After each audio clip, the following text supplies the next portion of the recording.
peut-être pas toutes les réponses, mais en tout cas beaucoup des considérants et des attendus des questions. Je vais passer la parole à Bernard Hourcade pour faire le contrepoint à cet exposé. Bernard. Merci. Et merci d'avoir réussi en 1 heure à poser vraiment les bonnes questions. Et on sait très bien que dans un problème, si on a bien posé les questions, l'essentiel est déjà fait. Dans les élections de Rouhani il y a 2 ans, son slogan, c'était « J'ai la clé ». Il avait la clé. Et la clé, c'est-à-dire la clé pour ouvrir la société iranienne, pour résoudre le problème du nucléaire, pour résoudre le problème des relations avec les États-Unis. Il avait la solution et son objectif était effectivement d'avoir la bonne clé et de réussir à ouvrir la bonne porte. Sur l'Iran, il y a tout et son contraire, et souvent beaucoup de mauvaises interprétations ou beaucoup d'images peut-être erronées. Ou plutôt, on donne une valeur trop importante à un certain nombre de facteurs. J'en reprendrai quelques-unes par rapport à ce qui a été dit sur la politique, le chiisme et la prolifération. Quand la révolution iranienne intervient en 1979, l'Iran est la principale barrière contre l'URSS.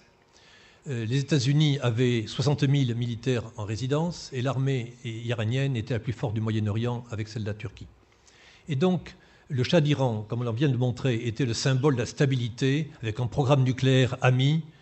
Et la chute du Shah a été un traumatisme exceptionnel pour les États-Unis, venant 3 ans après la chute de Saïgon.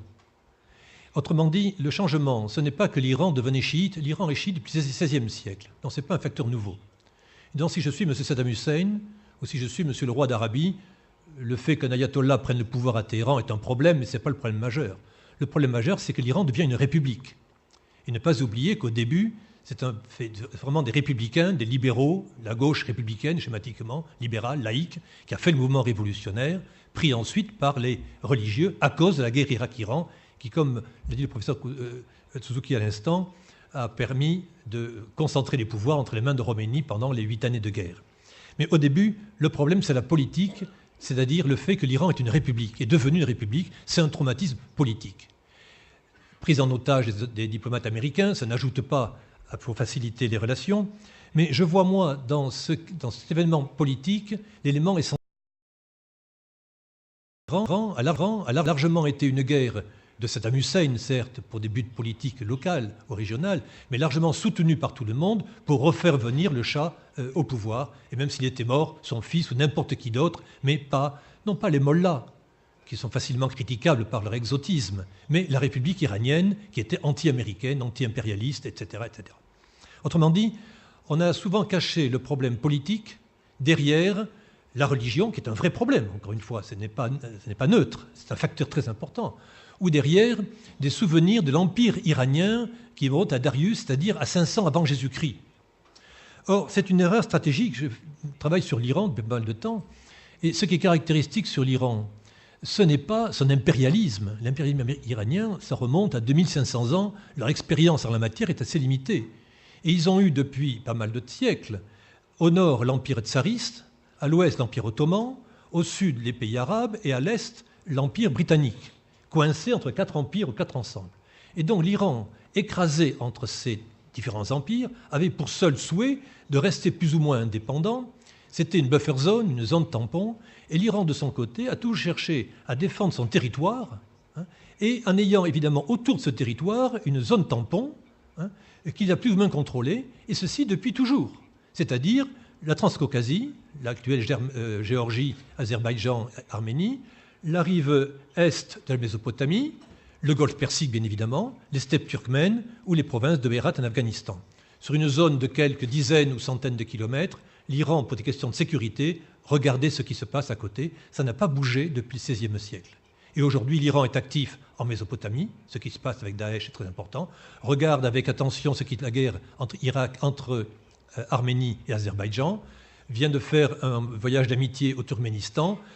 Hérat, en Afghanistan, est une colonie économique de l'Iran. Le Golfe est évidemment persique et Dubaï est la capitale économique de l'Iran. Le problème, c'est qu'elle n'est pas sur le territoire iranien. Mais tout ceci crée un ensemble qui fait que l'Iran, pays encerclé, hyper nationaliste, a évidemment peur de ses puissants voisins, on l'a dit, les pays monarchiques ou despotiques ou sunnites ou tout à la fois et pro-occidentaux entourent l'Iran ou entouraient l'Iran ou pourraient l'entourer. Et le symbole étant évidemment l'invasion américaine et occidentale en Afghanistan, en Irak et dans le Golfe Persique. L'Iran se trouve entouré, d'autant plus que la Géorgie risquait de rentrer dans l'OTAN. Autrement dit, ce sentiment obsidional d'encerclement est très important pour les Iraniens et ça reste dans leur ADN de façon extrêmement forte. Si bien que quand les Occidentaux s'opposent à l'Iran dans les années 80, c'est pour casser cette dynamique républicaine qui aurait pu déstabiliser beaucoup la région. Et en plus, Israël, qui est devenu ennemi de l'Iran alors que l'Iran était ami d'Israël auparavant, un certain nombre de facteurs jouent. Mais on attaquait l'exportation de la révolution chiite, etc. On constate que le 11 septembre 2001, ce n'est pas un chiite iranien, mais un sunnite saoudien qui a fait tomber les tours jumelles de New York. Autrement dit, on a constaté à ce moment-là qu'effectivement, il y a eu une erreur quelque part.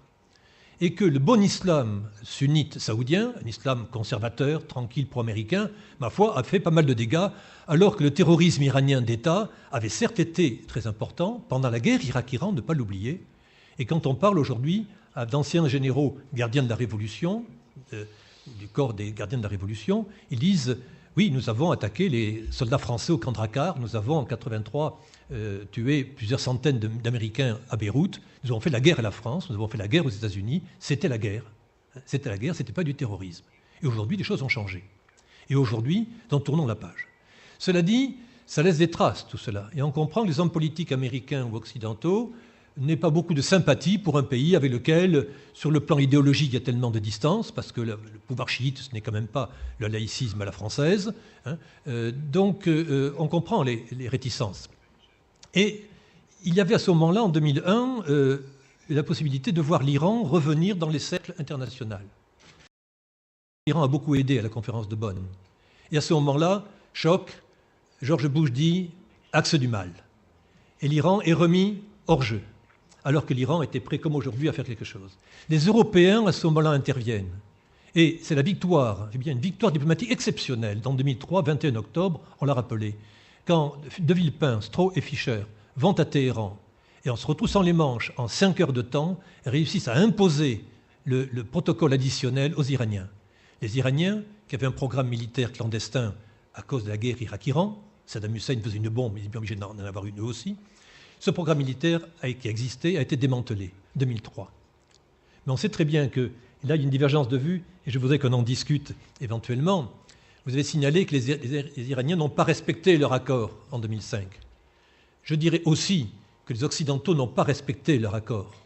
Et je me souviens, ce n'est pas un secret, d'une réunion au Quai d'Orsay après octobre 2003, où on me disait qu'est-ce que c'est cet accord de Villepin se prend pour un chevalier Bayard, les Iraniens sont des menteurs, jamais cet accord ne sera réalisé, c'est une foucade. Non, c'était l'Europe qui prenait position entre États-Unis et Iran et cherchait à jouer un rôle. Et à l'époque, l'Iran avait quelques dizaines de centrifugeuses. Mais on disait l'Iran, 0 centrifugeuse. L'accord de 2005, de 2003 n'a pas été respecté d'un côté et de l'autre. Il faut se rappeler que ce n'est pas Ahmadinejad qui a relancé le programme nucléaire, c'est Khatami, le président iranien, à 10h du soir, avant de donner le pouvoir à Ahmadinejad à minuit, a déclaré « je relance le programme nucléaire parce que j'ai négocié, ça n'a pas été respecté et donc je relance la machine ». Et ensuite, Ahmadinejad a parfaitement joué son rôle de frère jumeau de Bush en matière de radicalisme, avec tout ce qu'il a pu dire sur Israël, sur la bombe, et donc c'était fini. On est rentré à ce moment-là, avec le nucléaire est arrivé, et c'est la question principale que je me pose aujourd'hui.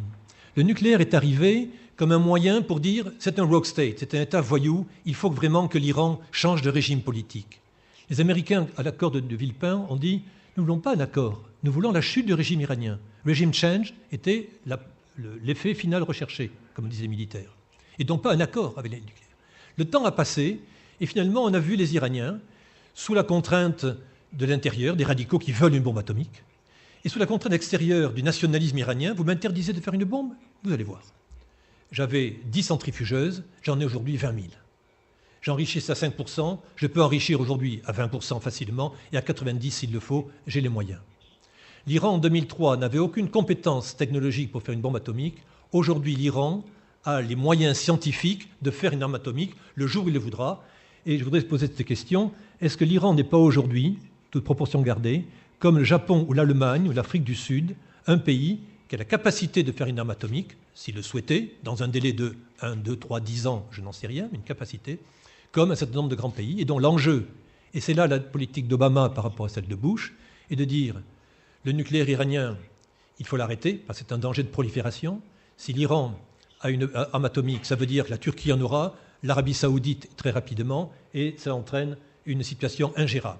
Et c'est tout à fait réel, cela. Le problème, c'est qu'il faut à ce moment faire marche arrière. Et on a en Iran un pays qui avait 0 centrifugeuse, qui en a 20 000, ne tient pas à arrêter son programme nucléaire et négocie très durement. Ils ne veulent pas démanteler un programme nucléaire, qu'il soit militaire ou civil, peu importe. Et donc, les choses étaient beaucoup plus difficiles. Mais c'est, je crois, le changement de gouvernement d'Obama, qui change radicalement de politique et décide de se retrier du Moyen-Orient, la priorité étant justement la Corée, le Japon, la Chine, l'Asie orientale, plutôt que le Moyen-Orient, où le pétrole n'est plus une guerre. Ce que vous avez dit en conclusion est parfaitement limpide. Le pétrole est le facteur 3% dans ce qui se passe aujourd'hui dans la région. C'est un facteur important. Mais mettons 10% des facteurs de crise actuellement. Le pétrole, il vient de Russie, il vient d'ailleurs. Autrement dit, on a aujourd'hui, à mon avis, une situation beaucoup plus difficile, ce qui fait qu'Obama, en changeant de politique, le fameux discours du Caire, le fameux discours au peuple iranien, en disant, en prenant les mots à 3 reprises, et je connais la personne qui a rédigé le discours d'Obama, il a prononcé la République islamique d'Iran à 3 reprises dans le discours. Et qu'il n'était plus question que le Shah ou son fils ou un succès d'année du Shah revienne en Iran. C'était fini. Il fallait maintenant que la négociation ait lieu avec toutes les milliers des cadavres dans les placards qu'il y avait pour aboutir à une discussion. Et donc peut-être ce soir ou demain matin ou dans 48 heures, ils auront signé, on aura trouvé une réponse à cette question politique. Mais la question est politique. Le problème, c'est qu'entre-temps, l'Iran a une vraie capacité nucléaire. Et donc, je me pose cette question aujourd'hui. Les sanctions ont, de mon point de vue, un rôle évident pour contraindre l'Iran. Mais quand on contraint un pays nationaliste, et ici nationaliste, les sanctions ne sont pas un facteur de déprime, un facteur négatif, c'est un stimulus pour développer ce que l'on n'a pas. Dans un régime despotique comme le régime iranien, on fera passer le développement des universités ou d'aide sociale ou des programmes de santé après les programmes militaires ou nucléaires. Et donc, le programme nucléaire, c'est absolument pas arrêté par les sanctions, il a été développé. Et donc, je me pose la question du résultat, de l'efficacité finalement de ce système qui est effectivement très connu à l'ONU ou à l'Union européenne. On sait faire une sanction. Je décrète qu'il n'y a pas l'accord SWIFT est coupé. Ça prend 3 minutes. Mais comme on l'a dit très justement, pour lever des sanctions, c'est beaucoup plus difficile. Résultat, et je conclurai par ces quelques mots, on a aujourd'hui l'Iran, un pays émergent. Ça, on le savait toujours. Je ne m'arrête pas de dire, depuis 20 ans, l'Iran est un pays puissant, 4 millions d'habitants, grande société, sophistication de la société, une république, avec les pour, les contre et les crises d'une république, mais c'est une république en train de se faire. Et donc, ce pays qui était faible s'est renforcé peu à peu dans une obsession d'agression internationale et maintenant de réelle capacité. De réelle capacité technologique. Combien de pays au monde peuvent lancer un satellite? L'Iran sait lancer un satellite. Combien de pays au monde peuvent faire à terme une arme atomique? L'Iran peut le faire. Quelle est la première femme médaille Fields de mathématiques? Une Iranienne. Elle a travaillé en Iran, juste son PhD fait en vitesse à Stanford. Mais c'est en Iran qu'elle a été formée.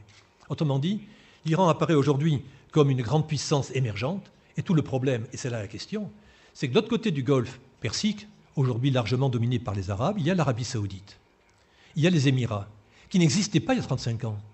Indépendance des Émirats, 1971. Lorsque la République islamique arrive, Dubaï, je me souviens, je suis allé en vacances au premier de l'an 1983 à Dubaï, il y avait un hôtel.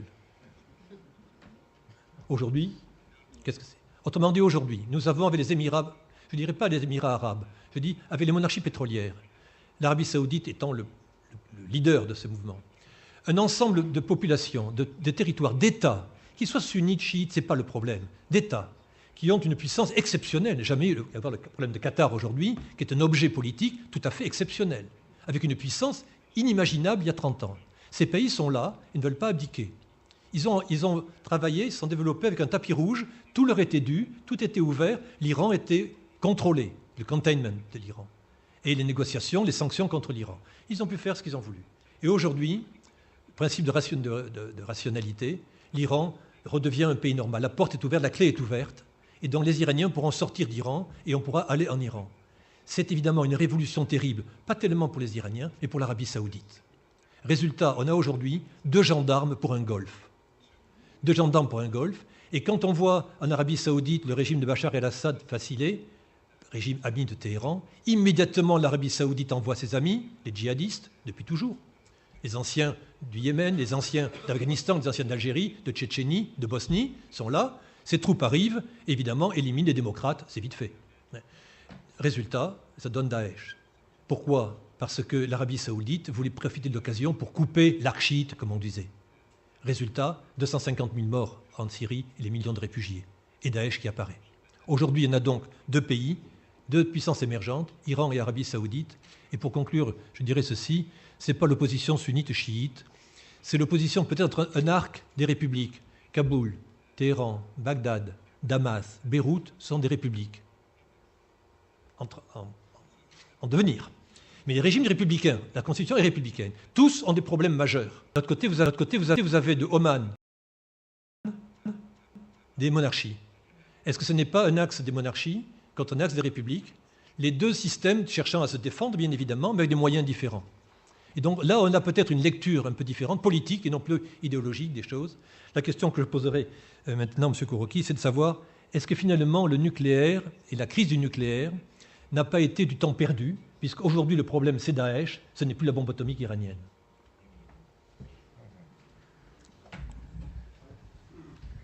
Est-ce que vous voulez répondre tout de suite ou est-ce que... Oui Yes, I can. Allez-y. Okay.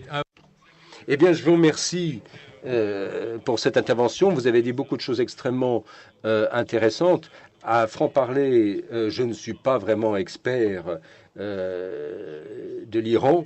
Je suis la question dans le cadre de la mission qui est la mienne, qui concerne l'application des sanctions, et j'ai le plus grand respect pour la position que vous venez exprimer concernant l'histoire, le contexte, l'ADN de l'Iran, et de la perception iranienne de l'encerclement, enfin de l'Iran qui se retrouve finalement aux prises avec son environnement extérieur. Et je vous rejoins sur presque tous les points. Vous avez posé la question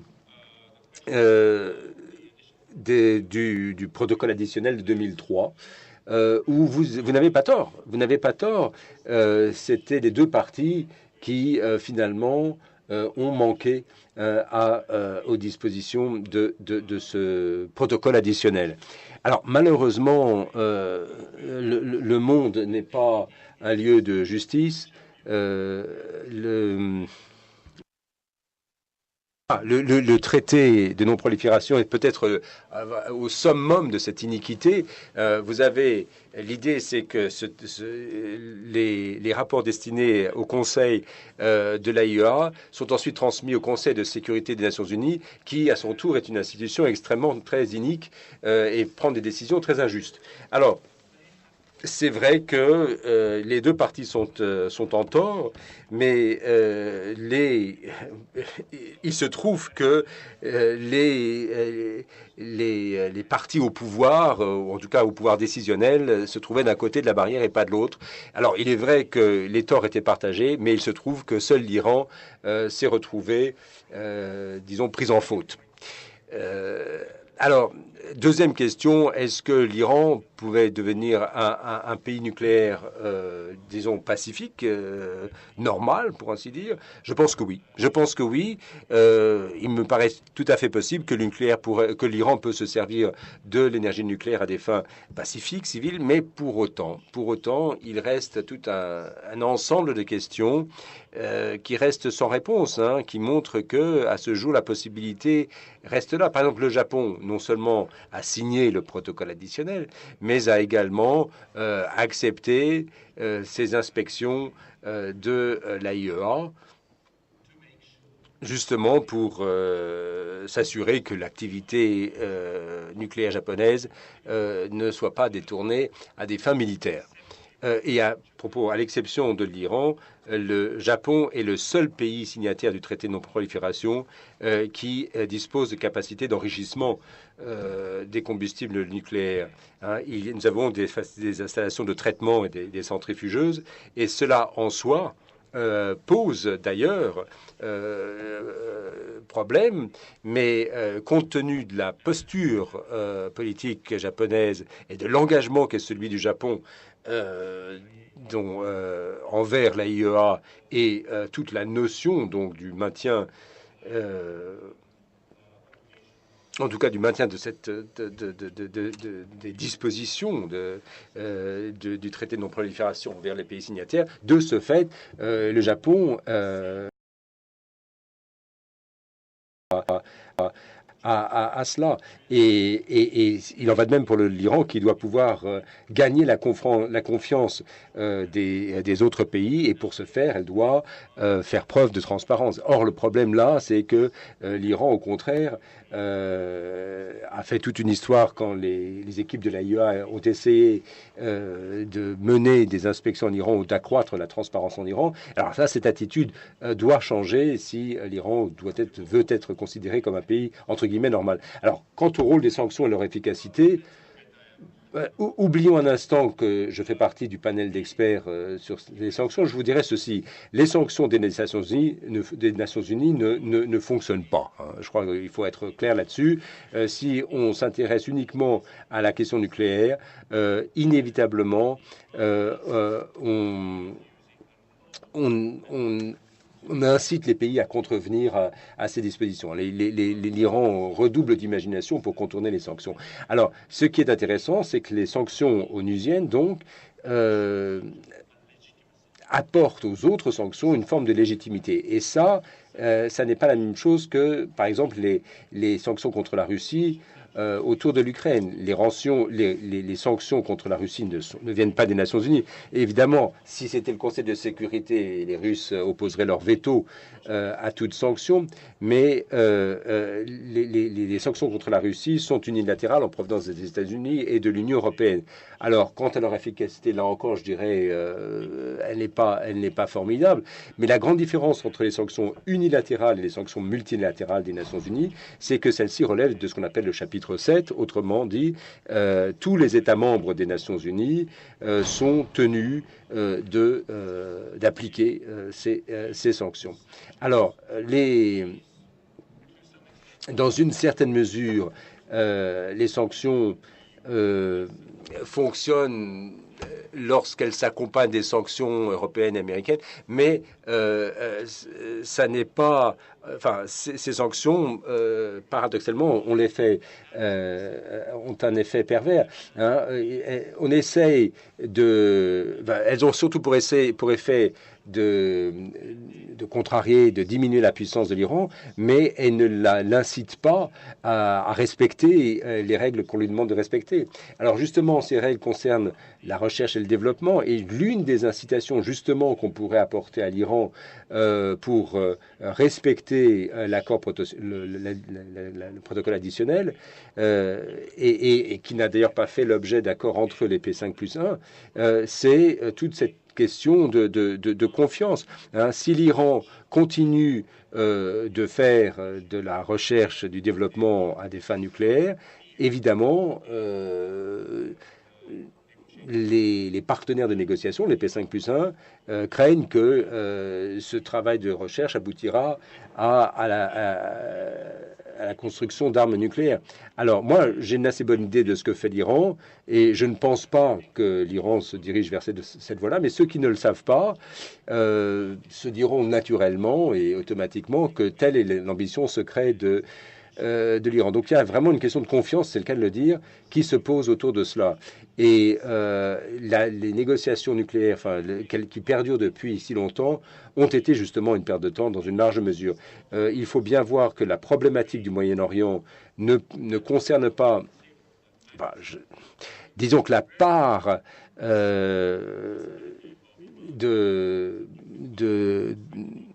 de la menace nucléaire iranienne par rapport à Israël et à d'autres pays est très très faible dans toute cette histoire. Hein. La vraie question, la vraie menace, c'est le Daesh, c'est la crise des réfugiés yéménites et syriens. Ça, ces questions sont beaucoup plus pertinentes et beaucoup plus présentes, si vous voulez, que la question beaucoup plus théorique de l'Iran nucléaire. Enfin, juste très rapidement, dire que moi, il y a deux choses qui me frappent. C'est qu'effectivement, je travaille plutôt sur les questions spatiales. Et c'est amusant de voir comment il y a quand même un parallèle entre la manière dont on a voulu traiter les lancements de satellites iraniens par rapport précisément à la question de la prolifération balistique, où on a assez facilement tendance à faire un amalgame. Bon, c'est pas le lieu, on en parlera peut-être au moment du colloque ou à un autre moment. Mais il est vrai que même s'il y a des troncs communs, bien sûr, entre les le 2 avril. Le colloque étant le 2 avril. S'il y a un petit coup de pub en passant, mais bon. Donc la question étant que bien sûr, il y a toujours des troncs communs, mais après, il y a des divergences, et ces divergences peuvent être significatives. Et ce qui m'intéresse beaucoup dans ce que disait tant Kazuto Suzuki que Bernard Hourcade, c'est que finalement, il peut y avoir des logiques derrière des développements, soit du nucléaire pacifique, soit du spatial, qui correspondent à ce qu'est l'Iran, à savoir un grand pays, à savoir un pays qui, par exemple, comme l'Inde, peut avoir des besoins en termes de développement, en termes d'usage des satellites pour l'infrastructure, etc., etc. Donc, je trouve une convergence assez intéressante. Après, ça n'empêche pas qu'effectivement, l'Iran a aussi, bien évidemment, des ambitions, et des ambitions régionales qui sont absolument évidentes, et contre lesquelles il sera sans doute, effectivement, de plus en plus dur de revenir en arrière. Parce qu'à partir du moment où, même, je pense, en termes de politique intérieure, vous avez construit une opinion publique qui est finalement sur le fait que l'Iran est capable de devenir une puissance nucléaire, puisque c'est quand même ça qui a été beaucoup dit, revenir officiellement sur cette notion est sans doute, là encore, très problématique. C'est tout aussi problématique que de lever des sanctions. Donc ça aussi, je pense que c'est une dimension qu'on a construite, mais qui va être extrêmement complexe. Et puis, juste avant de laisser la parole à d'autres, il y a juste une chose qui m'amusait un petit peu quand vous parlez de l'arc des républiques contre l'arc des monarchies. Il y a juste du côté de l'arc des républiques Israël. Donc là, je pense que ça risque d'être... Justement, c'est ce qui en fait partie, c'est ça. Et ce qui va être intéressant, et c'est vrai que tout le monde est quand même un petit peu suspendu au résultat des élections israéliennes de demain, qui fait que cette conférence, elle tombe vraiment à point nommé dans le calendrier pour qu'au moins demain, on lise l'actualité en ayant une idée de tout ce qu'elle peut signifier. Voilà.